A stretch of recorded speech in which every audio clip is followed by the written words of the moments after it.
Today we're out here on Green Bay, and it's basically the end of summer, but our water temperatures are still warm, almost close to 70 degrees. We're specific around this Sturgeon Bay area, and it seems like around here, these perch are a lot shallower than they are in the rest of the bay.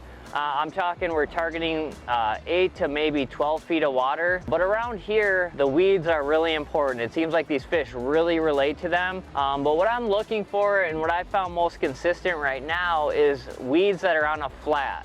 It seems like if you find that weed edge that's in that 12 to 15 foot, a lot of times that's those very tall weeds. There are perch around there, but there's just not the big schools. It seems like a lot of the bigger schools are inside of that. If there's a flat that they can just cruise around, because it really seems like there's a lot of walleyes and predators and pike on that edge of that hard weed wall. And it seems like in that area inside of there is where these big schools are.